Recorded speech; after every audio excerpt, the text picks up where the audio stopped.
Hello, and welcome to the Sunday meditation at the Light Institute of Galisteo and the Sanctuary of Light.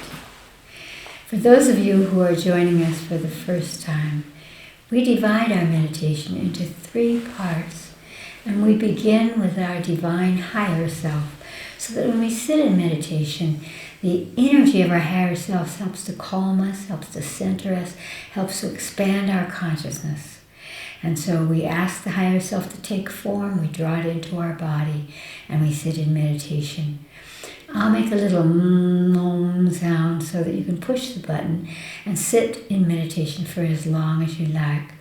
In the second part of the meditation, we practice the art of radiance, by which we imagine that we're reaching up into the cosmos and pulling down through the top of our head a beautiful beam of pure white light, down through the top of our head, down into our stomach, our solar plexus. This is the center of our emotional body. It's a very important center in terms of our health, in terms of our consciousness. And from there we laser that white light beam, and we imagine that it's going across the planet, illuminating the planet back up into the sky. As we breathe in, draw the white light down. As we exhale, we laser it out, and we just, in this part, continue that process. It will take you into a beautiful, deep state of meditation. And then another Om. In the third part of our meditation, people suggest ways that we could focus our consciousness every week. And this week, because it's February in the Northern Hemisphere, and so that is just before spring, and it's just before autumn in the Southern Hemisphere, it's a time when our bodies are creating this change of seasons, and it makes us vulnerable. In the Northern Hemisphere, we get depleted from minerals, which influence our immune system. So what we're going to do today is that we're going to ask the whole world what frequency of light, what color they need from us, from each of you, to nourish their immune system so that they're strong, so that they don't have to be ill or tired or vulnerable. If you're ready, we'll begin with our breath, because when we breathe in through our nose and hold at the top for a moment, and then we exhale very slowly. And it's that slow exhalation that causes the brain to slow down and expand. So we want to breathe out very, very slowly. Ready? Close your eyes. Breathe in through your nose. Hold at the top for a moment, and then, as if you were whistling, let that air out, your breath out through your mouth.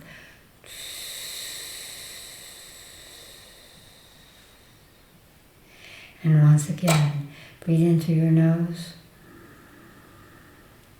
Hold. And exhale slowly.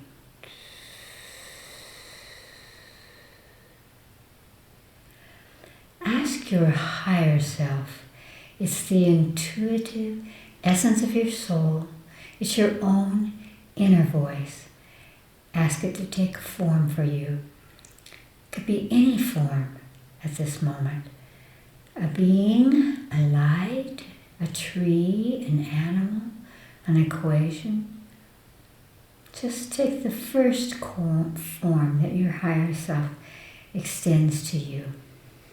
You could see it, or feel it, or hear it. Now, ask your higher self to touch the place in your body where you hold your divine essence at this moment. And just imagine a touch anywhere in your body, and then focus your consciousness right there at that touch. And breathe in and out through that point, as if you were opening a vortex, as if you were opening a space, which you are. And then draw your higher self in through that point into your body, and imagine that you are sitting with the frequency, with the divine essence of your own higher self.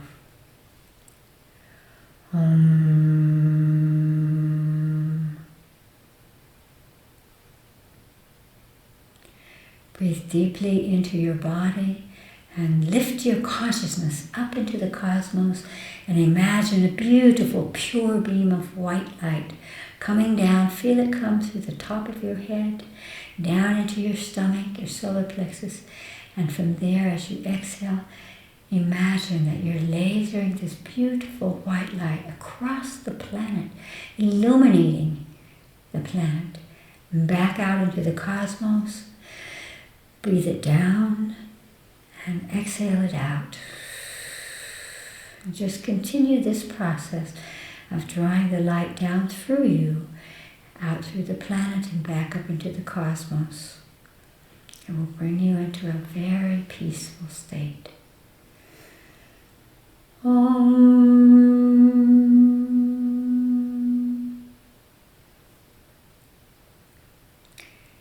Imagine that you could bring into your mind's eye the 8 billion people on this planet and ask them what frequency of light, what color is the language of the cosmos, they need from you at this moment to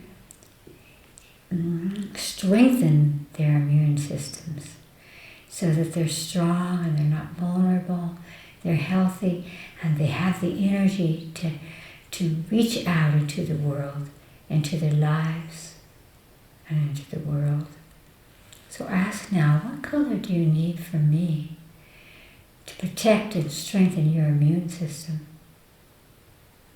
The first color that comes to you.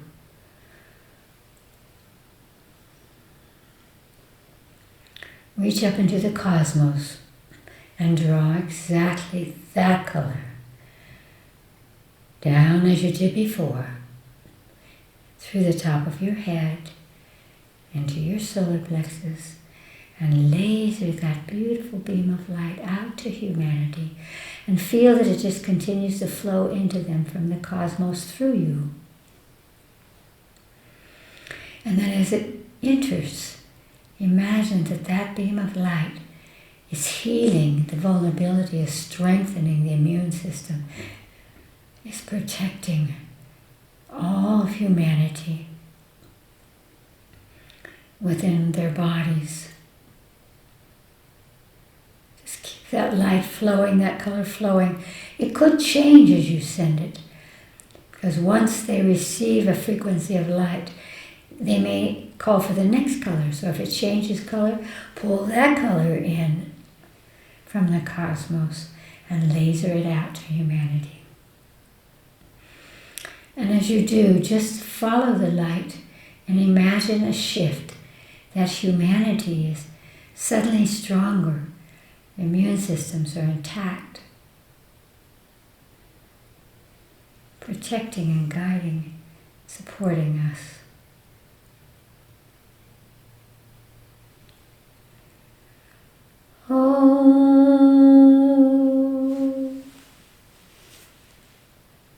Take a deep breath into your body. Exhale slowly.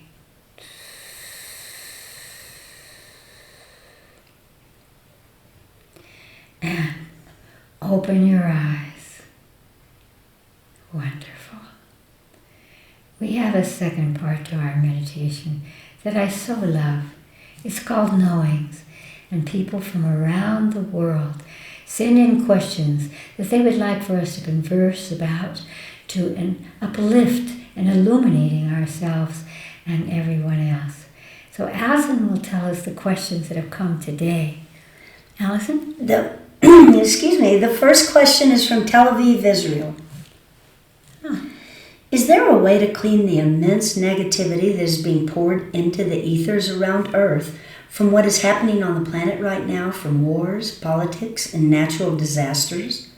I think we're being smothered with this negativity. Thank you, Chris, for your attention to humanity and the Earth. Yes, indeed, it is true that every imbalance, every destructive energy, whether it's coming from nature or actually above all coming from our thought forms and our actions, ripples out into the ethers, and it creates something. Creates a negativity, a heaviness, a blocking energy, a cloud-like vibration that does smother our consciousness, our sense of self, our connection to life in the world around us. And there is everything that we can do about that. But it begins with us. It begins with us beginning to observe our negative thoughts, our fears, our conclusions, and releasing those, not out into the atmosphere, but releasing them energetically, neutralizing them, so that we begin to look around at this world and see what I see, which is that we're going through an incredibly speeded up evolution. And that's why we're seeing all this negativity. It's coming up to be released, and it will be released. Our earth will balance, earth and sky, the waters, the lands, and then life itself, all of the flora and fauna and animals, people. We are just going through a funnel of initiation. So don't be dismayed, but focus your consciousness on sending out from you energies that neutralize that negativity. For example, what frequency of light does the earth need, or the waters or the air at this moment from me, to come into balance and to be released from any negativity, any destructive energy. And then whatever color comes to you, because again, everything that exists, whether it's a piece of metal or a human, it's made of light. And so ask that color, reach up into the cosmos, never take it from you. Draw it down through you so that you're the vehicle of light. You're the vehicle of evolution and change and goodness. And draw it through you and extend it out. And just imagine that it's going out through the electromagnetic energies of your auric field. It's rippling out from you, and it's going out into the ethers. Because when you put something, a positive thought, or a point of happiness and energy out from you, and it goes out into the ethers, it does rebalance the energies around you and out across our planet and beyond. And so it's simply a matter of, don't let yourself go, oh, it's all falling apart, look how terrible it is, look at these earthquakes and these volcanoes and these water things and all of the things that Earth is doing in order to rejuvenate and release. And you can send light to those. You can say to yourself, Earth, what frequency of light do you need to balance now? To relax from the pressure of the earthquakes or the volcanoes. And then you send that color out to the earth or to wherever or to whomever you're sending it. And you will have that sense that it makes a difference because it is received. And that will help you to realize that it's part of your purpose. It's part of your destiny. The destiny and the purpose of all of us to help our planet, our species, all of life, to move through this funnel of initiation, upward, spiraling upward, and bringing about a new balance. There are changes. There are changes in ourselves. There are changes in our communities and our nations. There are changes in the earth. And we can participate in those changes. We must. It's not the first time we've been here. And we can find through these avenues of linking the power of consciousness with the power of cosmic light to create different energies that will make a difference. So thank you for bringing that into our awareness. Allison? The second question is from Ragusa, Sicily. Chris, will you address worry? I worry all the time about everything, worldly and personally, big and small worries, and it makes me feel so constricted, useless, and disconnected. I am in a downward spiral of negative consciousness. How do I get bigger than this? You are bigger than this. This is just a habit that's come to you. It may be a habit because around you, you have become a bit addicted to seeing those negative things that cause you to worry. What is worry? Worry is fear. Worry is anxiety that we will not be safe, that bad things will happen. And of course, that's what you're being fed by the news reports, by television, by movies, by people themselves, by animals, all around you is that conversation. What if you realize that you are a part of a growing, infinite number of people in their consciousness that are actually holding light to the goodness? And so there are two ways to work with that. One is to say to yourself, I am ready to get rid of this worry stuff, because worry is a very negative pattern habit, and it doesn't bring anything. You don't heal somebody about worrying about them. It is interesting that we really, in most of our cultures, feel that if we say, I'm worried about you, that we're communicating that we love them, that we care about them. Or if somebody is saying they are worrying about us, that we feel their love. But that doesn't move us off the spot. And right now, everything on this planet is about motion. And so you want to shift yourself. When you have a negative thought, when you have a worry thought, catch it. Say, wow, I am worrying. Here it is.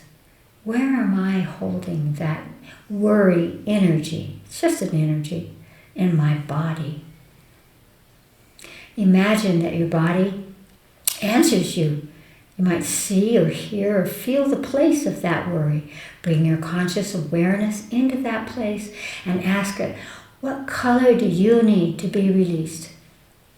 I do not need to hold worry. It's not who I am. It doesn't do anything for me or anyone else.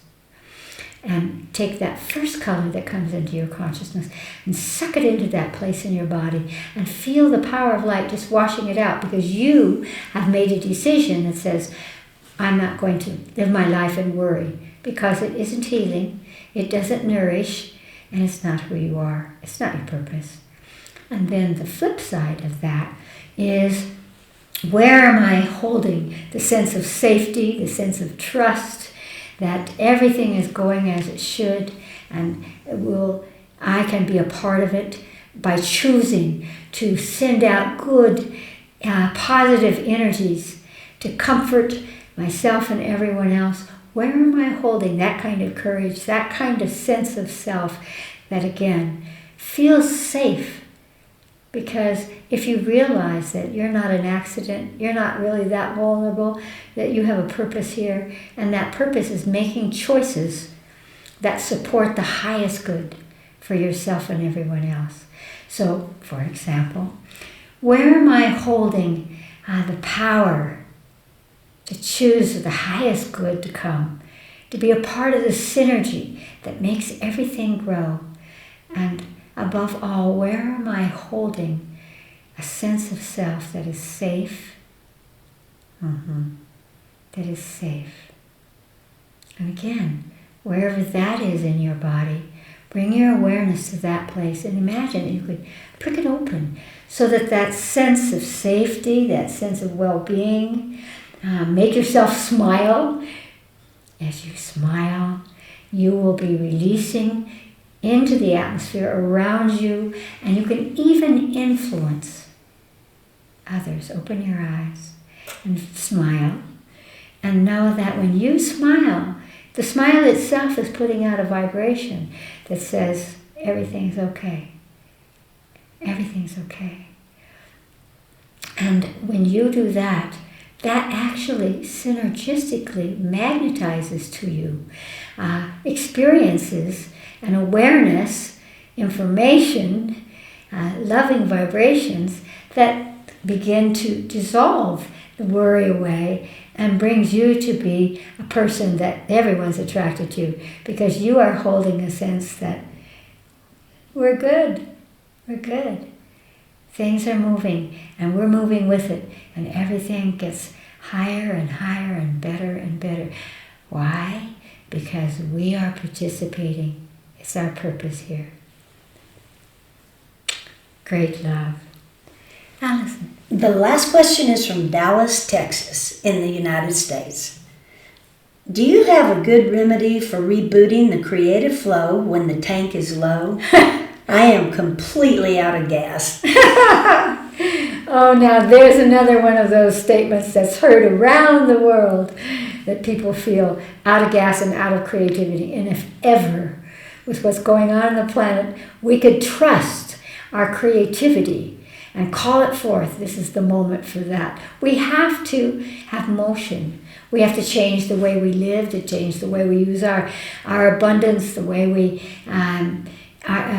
focus ourselves in this planet, in this place.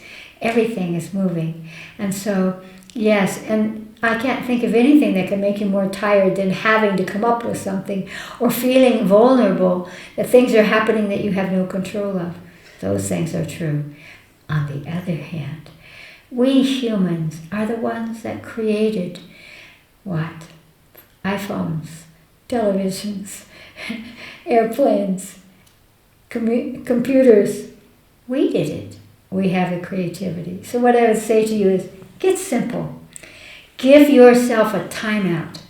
What my first spiritual teacher taught me, she was a curandera from Mexico, that when we are sick, when we are down like that, when we are exhausted in any way, emotionally or physically or mentally, spiritually, we need a time out. And that's what sickness gives us. When you don't feel well, you stop thinking about the future and you start feeling what's going on inside you. So what I would say is, if your tank is empty, there's a wonderful way to fill it.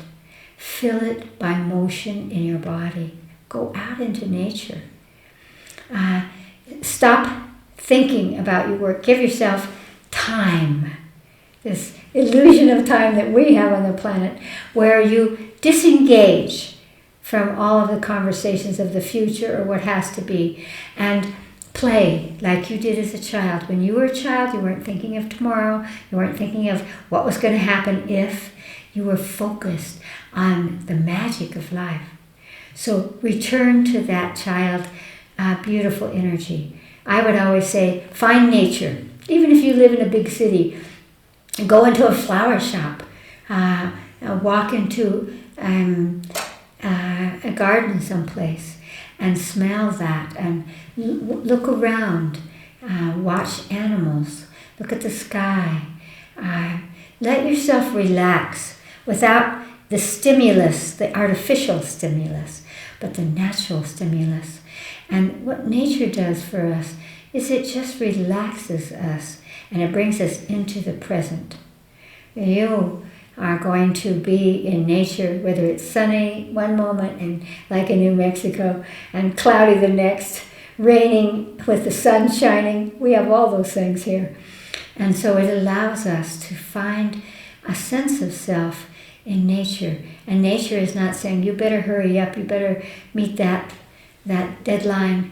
No, life is not really about that. Life is about embracing all the potential.